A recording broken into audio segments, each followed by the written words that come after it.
little bit about our upcoming book called Open Play, The Case for Feminist Sport, which will be published by Reaction Books in February 2025. And we'll be doing a few of these videos that talk in a little bit more detail about the book in the lead up to 2025. But today we thought we'd just introduce the book a little bit, talk about the inspiration behind it, a bit about our research process, just to give you a bit of a teaser about that and to talk about our process. So, Stephen, what would you say was the inspiration behind Open Play? Well, we wrote the book quickly, but it was the outcome or culmination of 5 or 6 years worth of discussion. And we'd been sort of playing around with a lot of these ideas, but I don't think we quite had settled on the best way to present them or how to articulate them.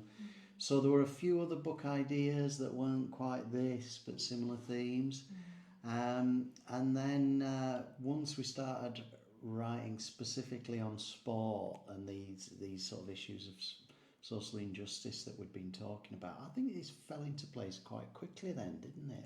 Very quickly. I was surprised how quickly, actually. But as you say, what I've learned through this process is that writing a book is about a very long time of thinking and talking and gathering ideas, and then the actual writing phase is very quick. We'll talk about that a bit more, but yeah, that was my feeling.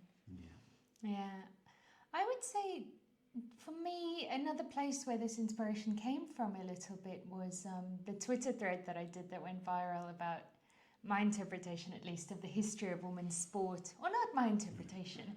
I would say the pattern that I illuminated in the history of women's sport and how women's sport started. So many of you will be familiar with that Twitter thread, and we can link that below.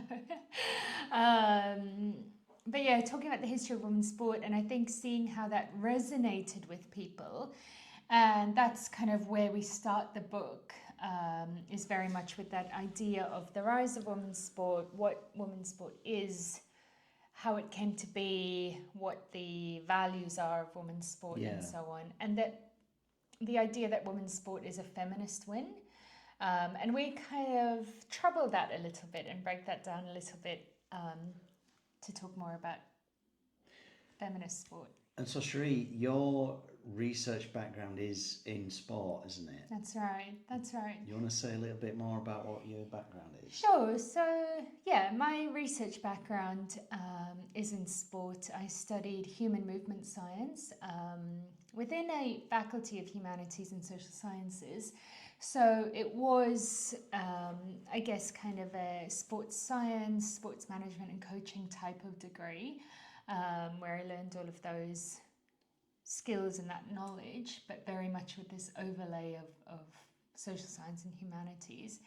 And then I did my PhD in sports injury prevention. So yeah, all of my work has always been in sport. And I think it's because I see sport as a very powerful tool for social change.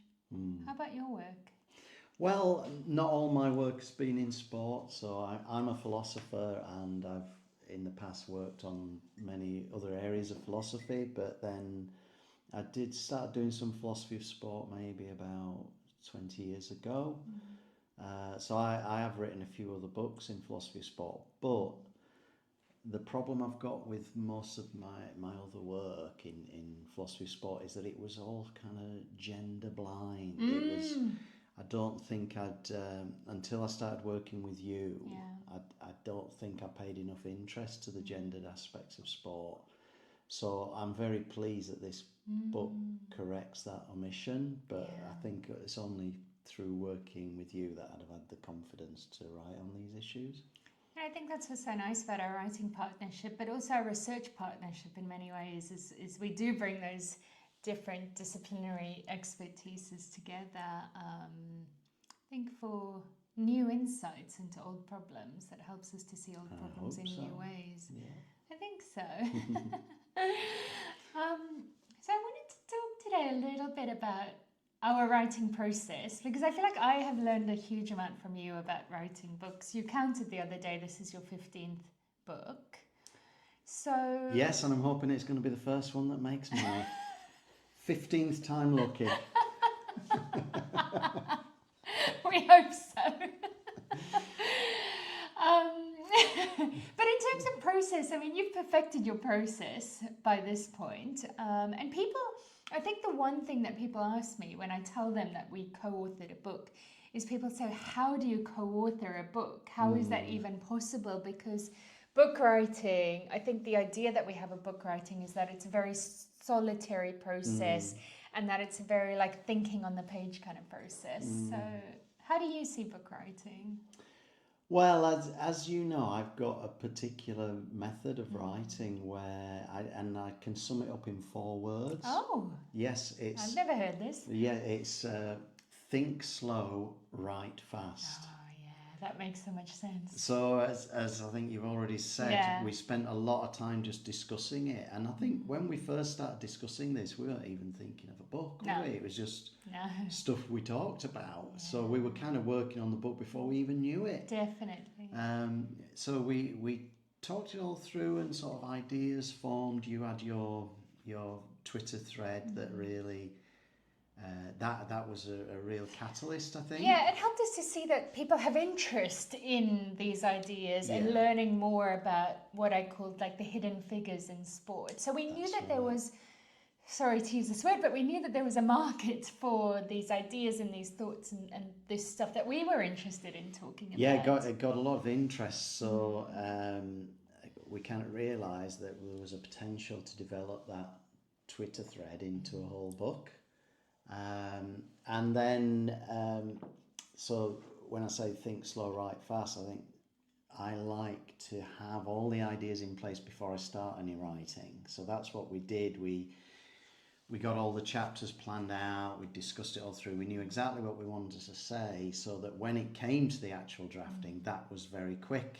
Extremely quick. And I love this process. I have to say it changed my life. So as Stephen says, every single chapter was planned out in detail in advance in different files that we had on each chapter. And so by the time that it came to writing, I think we wrote the whole manuscript within a month, if I remember correctly. Certainly no more than 2 months. And I remember, so I went away and I spent some time at a residential library. Only 3 or 4 days I spent there. And I think I drafted 2 chapters while I was there because I knew exactly what we wanted to say. We had agreed on all of the content beforehand. We'd done our research beforehand. So we weren't thinking on the page. We were just writing the story.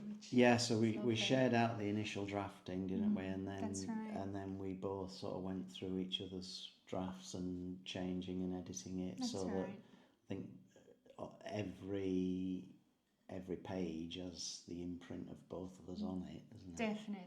Definitely. Yeah, and I would also add, so alongside that think slow, write fast, I think for me what I've really learned in this process is something that I've heard many authors say before, and I've heard authors say that you should write the book that you want to read. And I'm not sure I fully understood that before going through this process. But for me, even now, so we have now recently completed the final proofs and the index, and the book is now pretty much ready to go to print. And even now, after we've read the book a number of times during this editing process, I'm still excited to read this book.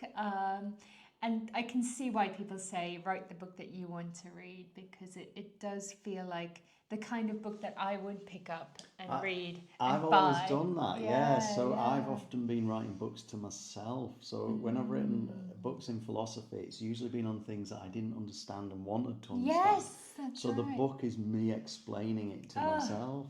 And I think that's where we get to with this book, because small spoiler, although I won't give all the details, by the time we get to the final chapter in the book, I think we have quite a radical proposal for sport going forward, this case for feminist sport that we make. So we start with my Twitter thread, But that actually just becomes part of the background knowledge for the book. And we end up in this place where I think we make quite a strong case for what we call feminist sport.